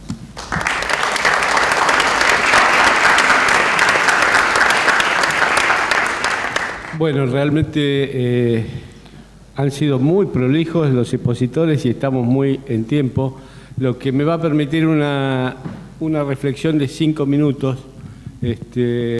propia, digamos. Más que una reflexión, una historia. Ustedes saben que la Universidad de La Plata, estuvo en el corazón de la tragedia que vivió la ciudad hace un año aproximadamente, con una inundación verdaderamente catastrófica.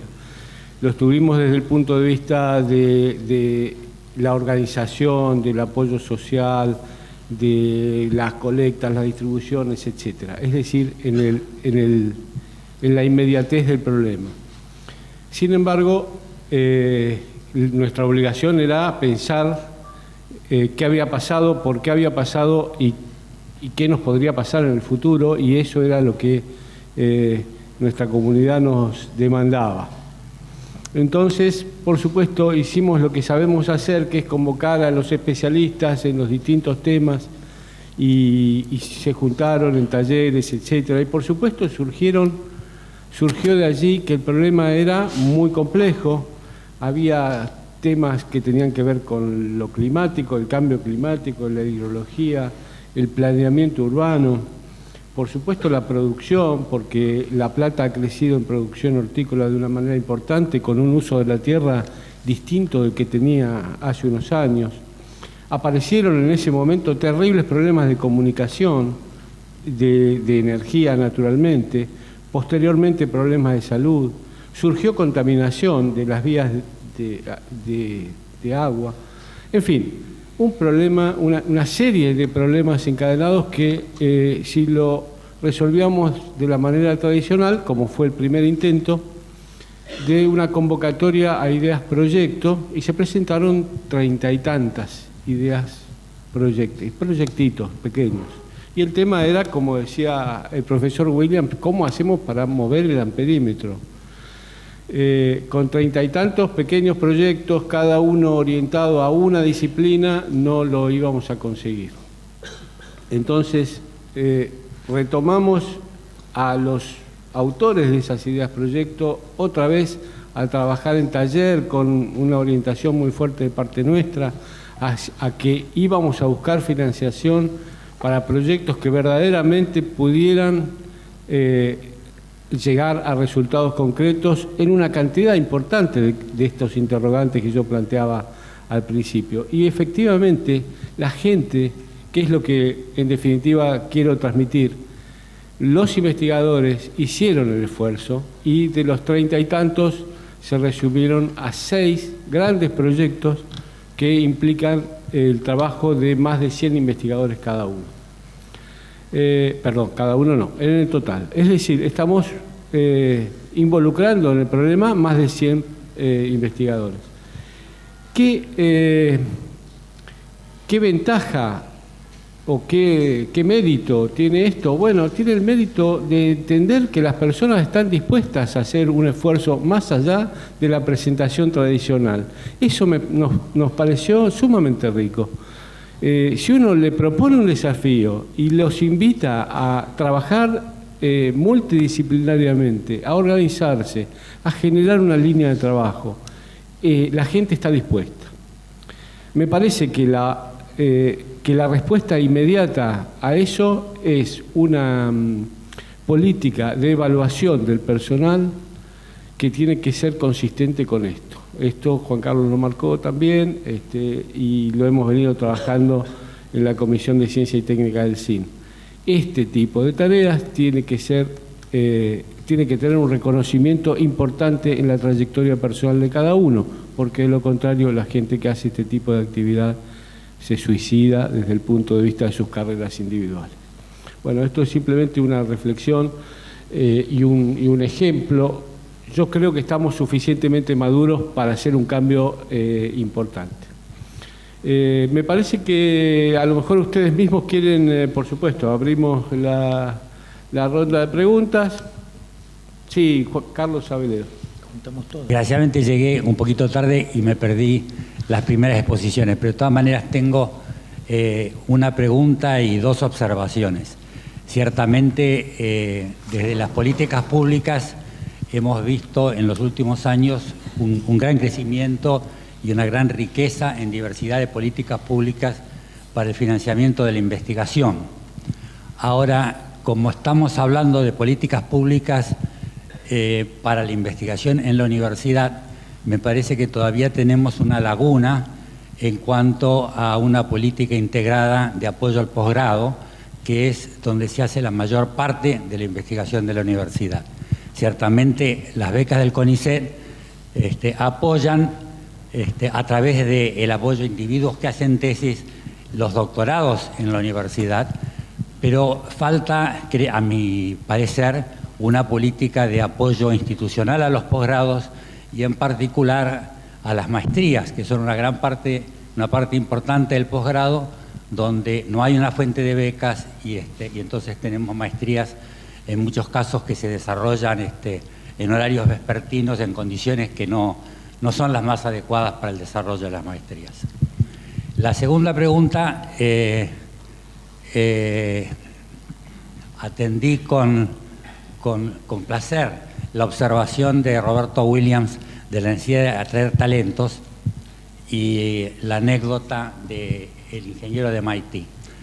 Ahora, no sé su origen, no lo conocía, pero estoy casi seguro, porque conozco las políticas de reclutamiento de personal en las universidades americanas, que están basadas en una política de reclutamiento de talentos. Yo diría casi seguro que ese profesor de MIT no es un egresado ni hizo su doctorado en MIT. Lo cual crea en las universidades americanas una política de renovación más dinámica de su personal docente, y creo que entonces las observaciones de Roberto en cuanto a tener políticas para reclutar talentos nos tendría que hacer pensar un poco de cómo hacemos desde las universidades para poder ir a buscar o atraer talentos más allá de la endogamia que predomina en nuestras universidades. Gracias. Hola, mi nombre es Alfonsina Speiner, yo trabajo en CONICET. Básicamente el comentario iba dirigido al doctor Del Bello.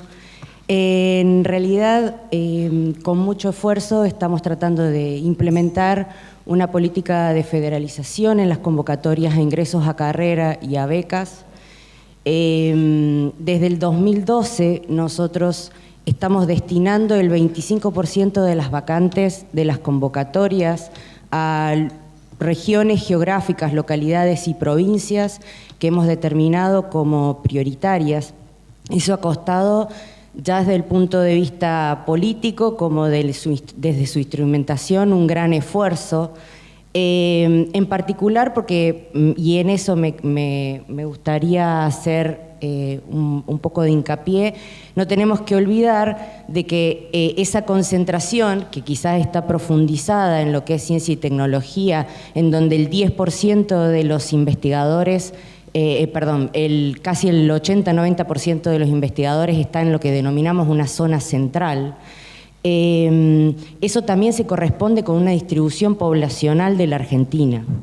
Entonces, en realidad lo que creo que en principio también tenemos que tener en cuenta, como siempre, es que más allá de las buenas ideas y de las políticas que uno puede llegar a proponer, existen cuestiones de implementación que son de muy difícil, que llevan una gran data y que tienen que ver no solamente con una cuestión de la propia distribución de la población humana, digamos, de la población de la Argentina, sino también tiene que ver con cuestiones culturales. Llevamos 56 años de una cultura científica que está basada, como lo dijeron también, lo dijo también el doctor Del Bello, con un gran porcentaje de personas que se dedican a determinadas ramas, como son la medicina, el derecho, la administración.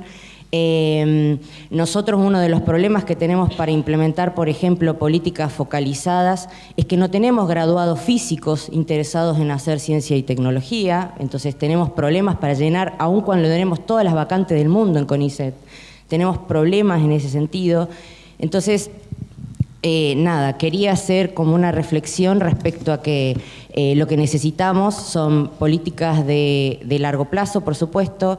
En principio, en las cuestiones de federalización hay pequeños esfuerzos que son los CITs, que son centros de investigación y transferencia en concordancia entre el CONICET y las universidades, que son pequeñas semillas en realidad que lo que necesitan ser es regadas fuertemente para que den sus frutos, pero que indudablemente lo que estamos haciendo y tenemos que tener en cuenta es que estamos remando contra una corriente de muchos años y que eso implica un doble esfuerzo, una cuestión de quizás de esfuerzos individuales, como se señalaba recién, y que en realidad lo que necesitamos también son articulación entre las universidades y el CONICET, entre la ciencia y la tecnología y la educación y en todos los sectores en general, además del productivo, por supuesto. Gracias. Yo provengo de una de las universidades del Plan Taquini, la Universidad Nacional de Río Cuarto, que mencionó primero el primer disertante. Y viendo las charlas re interesantes, todo este debate y el nombre del seminario de la ciencia, la tecnología, la universidad y sociedad, yo primero me gustaría centrarme en qué tipo de sociedad tenemos en un país periférico, en un país en donde nuestros recursos naturales, renovables y no renovables, se explotan bajo el signo de la dependencia, es decir, con leyes en minería de la época de los 90, con el recurso suelo anclado en el agronegocio.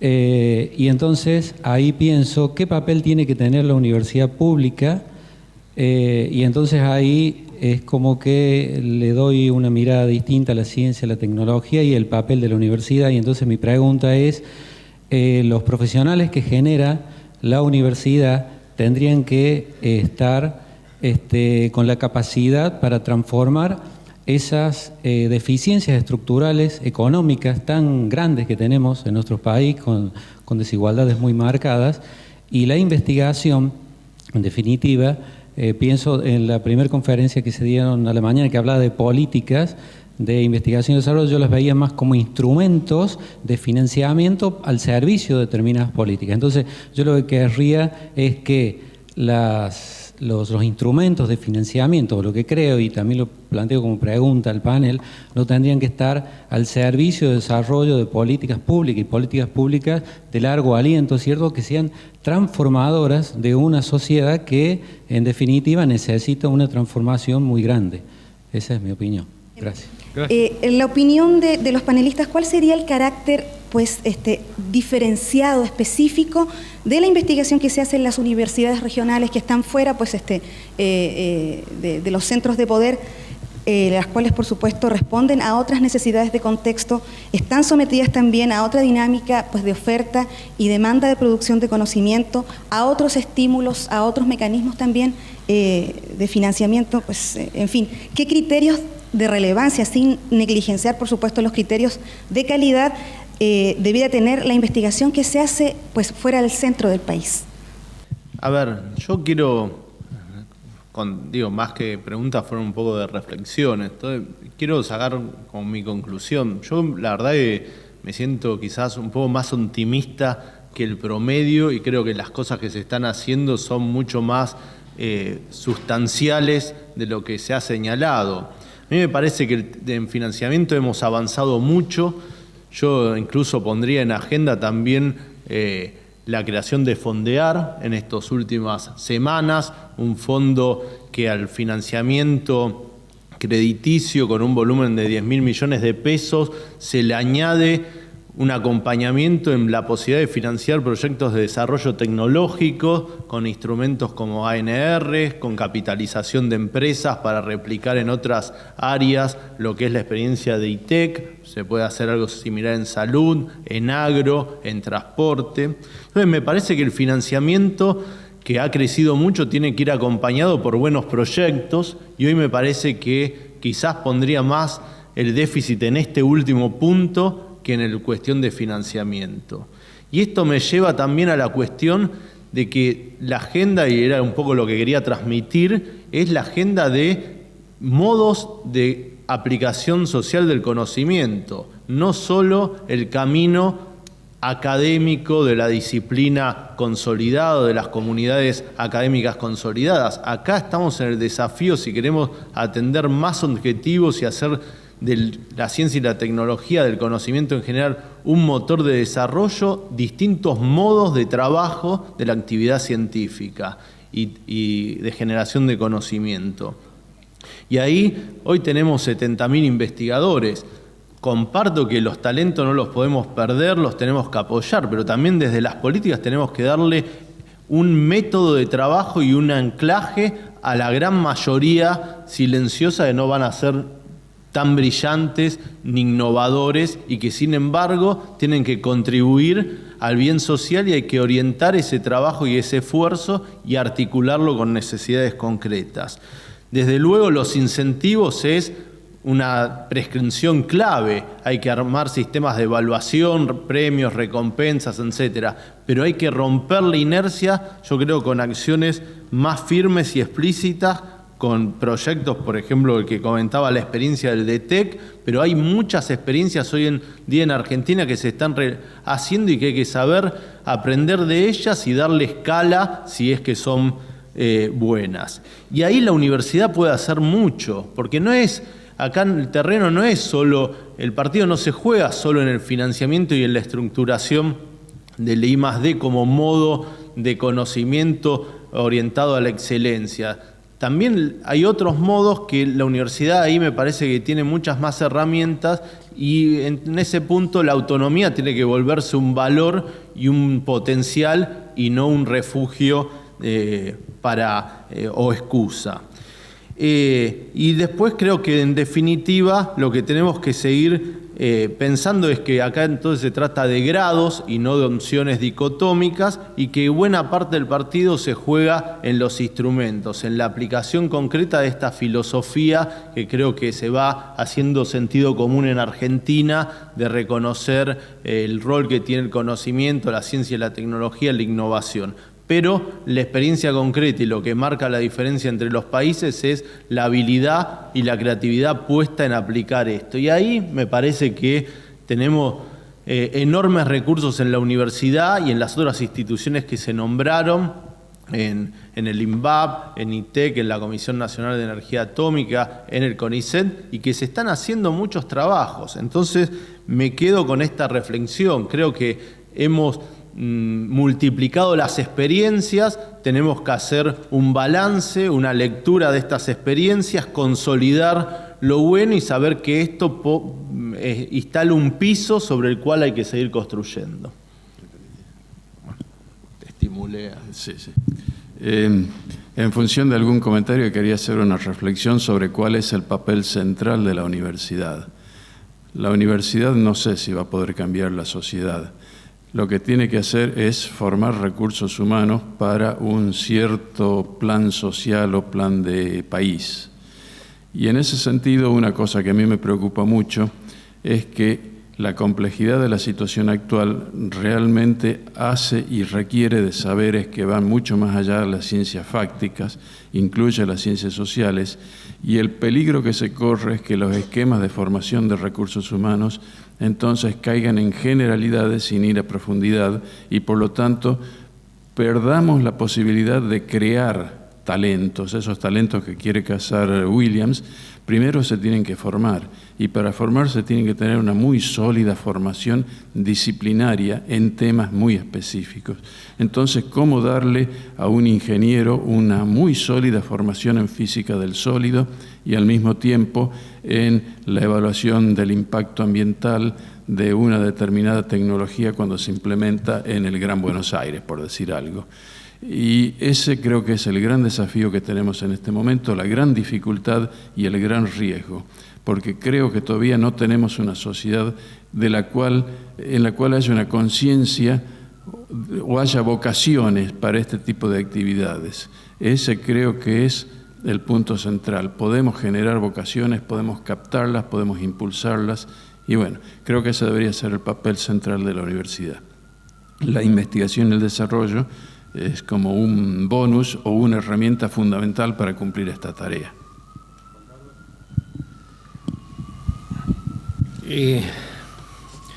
Voy a empezar por una anécdota en relación al colega, que los orígenes de la UNSAM, permítame una pequeña digresión. Yo era secretario de Políticas Universitarias entre el 93 y el 96, el rector de la Universidad Nacional de San Martín era el filósofo Daniel Malcolm. Y llegué y estaba en pleno centro del casco urbano de la Plaza Central del partido de San Martín, y habían comenzado a dictar carreras de administración, todas las light, si me permiten, no es por ningún demérito de las ciencias sociales, reitero.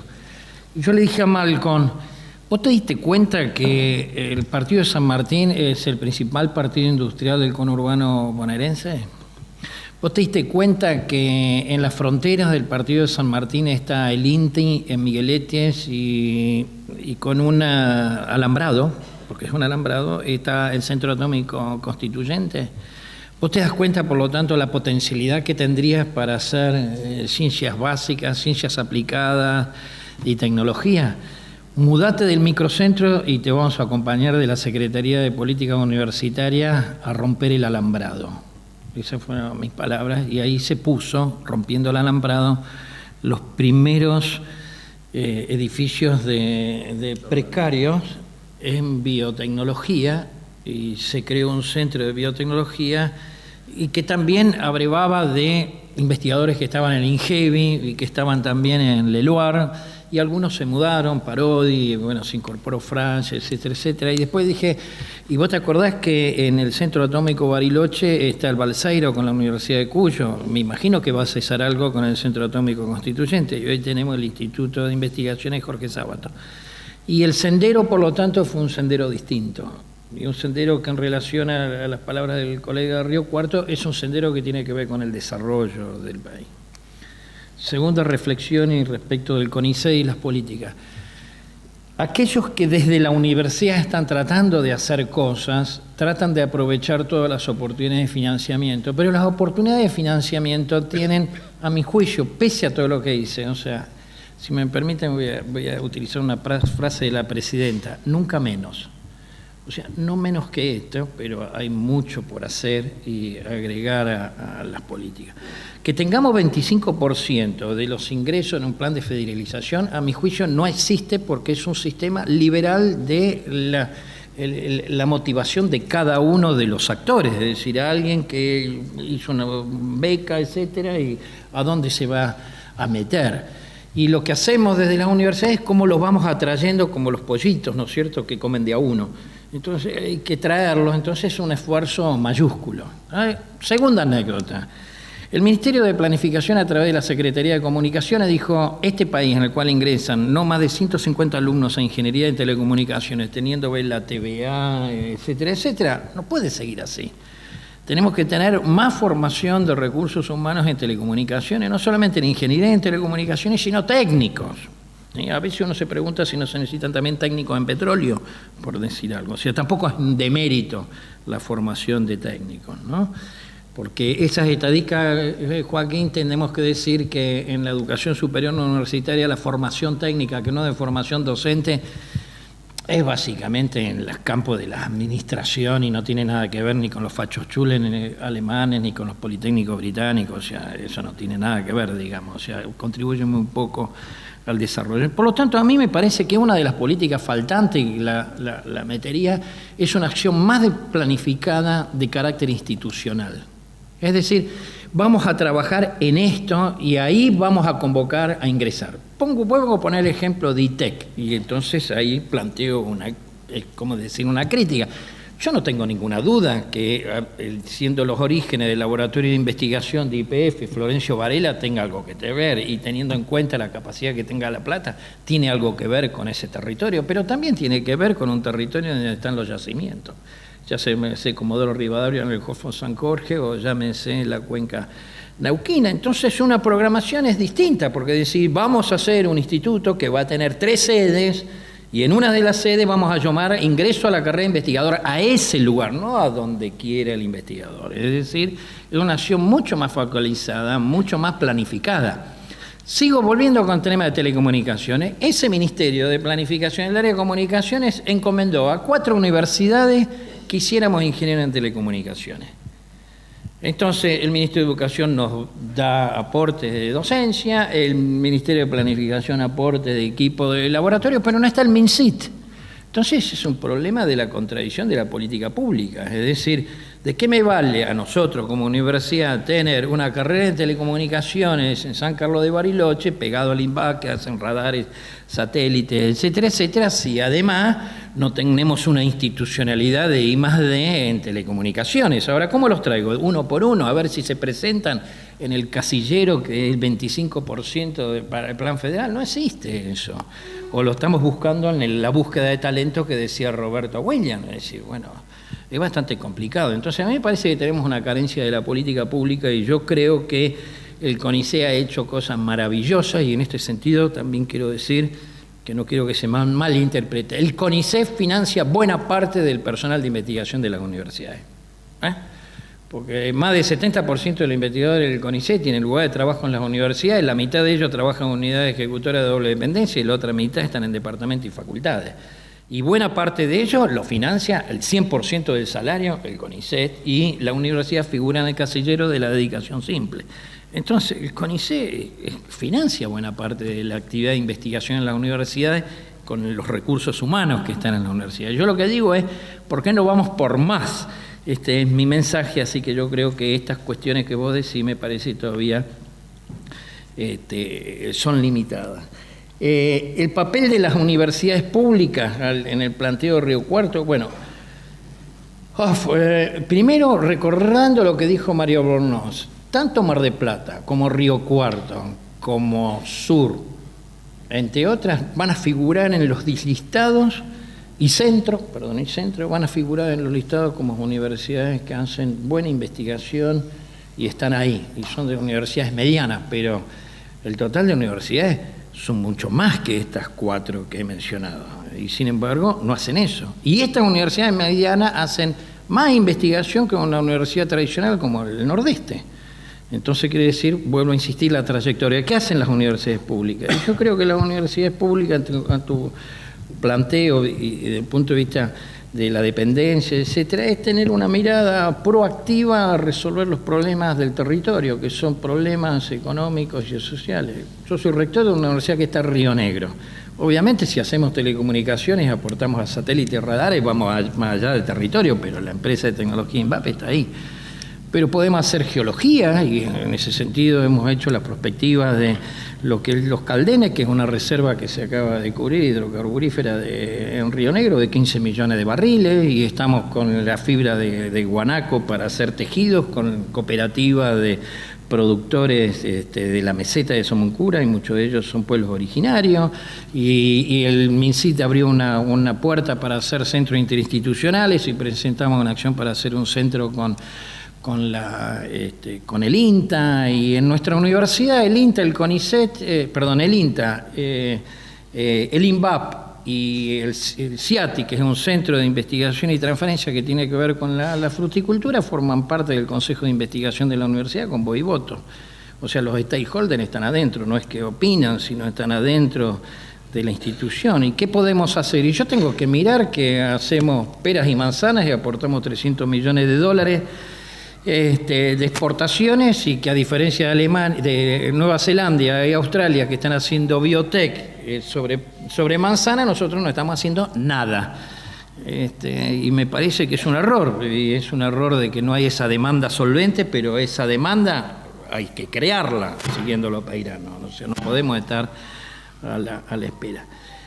Los doctorados, yo comparto lo de Carlos Aveledo, se me fue, y que hay que apoyar los doctorados. No estoy tan convencido de las maestrías, pero los doctorados seguramente que sí, y de los doctorados en red para darle posibilidades a aquellos que todavía no alcanzan masa crítica para desarrollar, y el tema de las redes, porque estas universidades que hoy hegemonizan la actividad de investigación y desarrollo en el país, que no son muchas y están en los grandes centros urbanos, tienen mucho para darle a las universidades que recién están haciendo los primeros pasos. Así que el tema de las redes me parece clave, así que yo creo que es un problema, ¿no? Bueno, no, nada más. Cortito y al pie algunas reflexiones. Lo de Carlos Aveledo respecto a doctorados y maestrías, coincido con lo que dijo Juan Carlos del Bello. En las áreas de ciencias aplicadas e ingenierías, la maestría como está un poco desvalorizada respecto al doctorado. Ahora bien, nosotros tenemos una maestría y la mantenemos todavía en materiales, como tenemos el doctorado en materiales, y esa maestría tiene muy pocos alumnos, pero lo notable es que hay alumnos que vienen de industrias, que no tienen el tiempo, la industria no les da para hacer el doctorado, y la maestría les sirvió mucho. Tuvimos 3 alumnos profesionales de una industria de San Luis, de Villa Mercedes de San Luis, que hace caños para la industria petrolera. Y fue interesante porque formamos recursos humanos para la empresa haciendo sus tesis en temas que le interesan a las empresas. Así que en esos casos la maestría todavía tiene algún valor, conviene mantenerla. Efectivamente, la persona en cuestión no es egresado del MIT. Entre paréntesis, yo conocí el perfil de esta persona, me lo mandó alguien de afuera, pero porque Nature es una de las revistas más prestigiosas como Science, le dedicó un artículo a esta persona, digamos, indicando que es fuera de serie, pero no es egresado como hacen los americanos, cambian de universidad. Respecto a la relevancia del financiamiento, una pregunta que hicieron por ahí, es decir, uno tiene que ver la región, cuando está en una universidad regional tiene que mirar al de al lado y nada más que al de al lado. Yo fui a Mar del Plata hace ya como 40 años, no sé cuántos, pero a mí me dijeron que tenía que investigar en pesca o química del mar. Y vino una delegación de notables de Buenos Aires y yo me resistí. ¿Por qué te va a hacer eso? Porque en Buenos Aires van a hacer todo y acá tenemos que hacer pesca y química del mar. Hay gente que estudia pesca y está bien que lo haga. Y no, dije, voy a hacer otra cosa. Y si creamos un área de materiales, no había nada de materiales, creamos un área de materiales en Mar del Plata. Son apuestas a futuro, no es que mirar solo la región y quedar solo en eso me parece también que no va. Hoy estamos desarrollando estas arenillas, son hay también polímeros para una industria grande, no sé si multinacional o qué, pero que le vende estos productos a la industria petrolera y no se hacen en Argentina. Y estamos desarrollando tanques de combustible para lanzadores de satélites en material compuesto. Ahora, para hacer eso, no hay un conocimiento regional. El conocimiento tenemos que ser mejores que los mejores. Tenemos que saber leer lo que hay, saber sacar las patentes, saber cómo lo tenemos que hacer acá en Argentina, pero mejores que los mejores. No veo otra forma de hacerlo. Y apostar a grande, siempre mirar mucho más alto y ver hasta dónde uno alcanza, ¿no? Gracias. Bueno, creo que ya estamos sobre la hora. De todas maneras, me señalan que sí, para no perturbar el seminario. Si alguno de ustedes quiere hacer algún comentario, puede hacerlo por escrito, deja su correo electrónico y nos encargaremos de hacérselo llegar a los integrantes del panel. Muchas gracias a todos. Hoy, por supuesto, ahora.